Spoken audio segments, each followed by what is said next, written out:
queridos, muito bom dia. Estou aqui mais uma vez para trazer uma palavra muito especial para os dias que nós estamos vivendo nesse momento. Eu quero ler com vocês um texto que se encontra no livro de Jó, capítulo 35. Eu quero ler a partir do verso 9, que diz assim: Em face da severa opressão, os homens clamam, pedem socorro por causa do braço dos poderosos.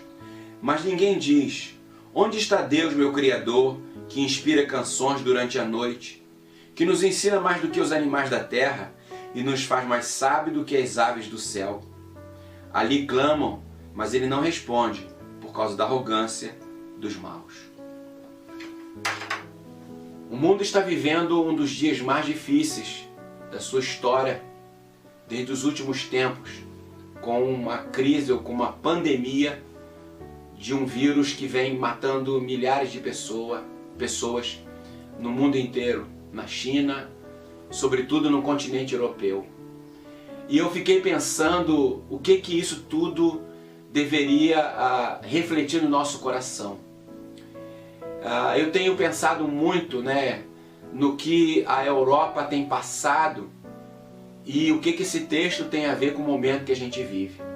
O texto que nós acabamos de ler fala que os homens clamam, os homens reclamam contra a opressão, contra as dificuldades. Mas o texto diz, mas ninguém pergunta onde está Deus. Ou seja, pensa-se em tudo, mas se esquecem da pessoa mais importante, que é o nosso Criador. Pessoas estão passando por momentos muito difíceis na Itália, na França, pessoas morrendo. E o mundo tentando resolver os seus problemas através dos seus recursos pessoais. A União Europeia separou um fundo para poder investir no combate do vírus, o que é muito louvável, o que é correto. A Itália fechou as fronteiras para que ninguém entrasse ou saísse daquele país, a fim de não propagar ainda mais essa doença. Mas a verdade é que o problema continua e cada vez aumenta mais. Pessoas morrem, pessoas passando por dificuldade.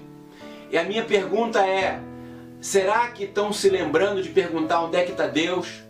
Eu tenho olhado para todo esse quadro que a gente tem vivido nesses dias e eu fico me perguntando, será que Deus não está permitindo que tal coisa aconteça a fim de que haja um despertamento das pessoas?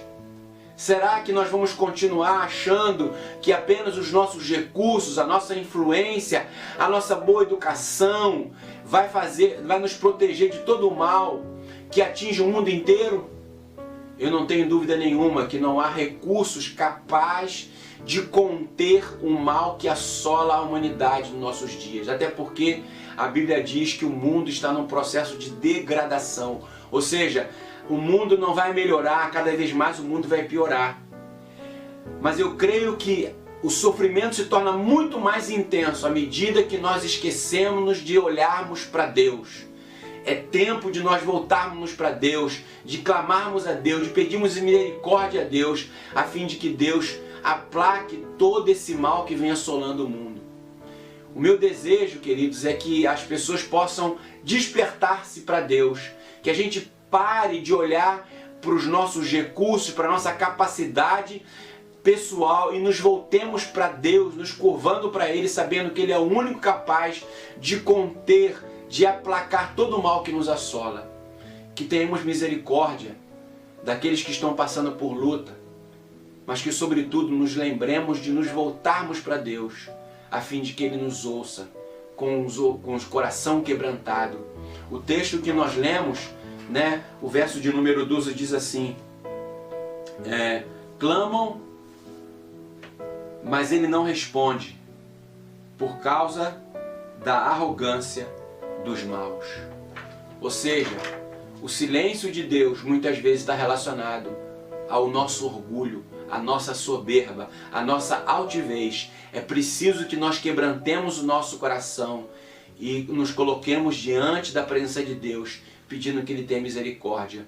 Eu espero muito que toda essa crise, essa doença que vem assolando o mundo, sobretudo, seja um instrumento para que haja um despertamento da humanidade, para se lembrar de que existe um Criador, o Senhor de toda a terra, o único capaz de nos livrar de todo o mal, a fim de que nós tenhamos vida. Que Deus tenha misericórdia do mundo, que Deus tenha misericórdia da Europa, que Deus visite sobre todos esses países que estão passando por muitas dificuldades. É hora de nos voltarmos para Deus, a fim de que Ele nos abençoe. Tenhamos todos um ótimo dia e fiquem com Deus.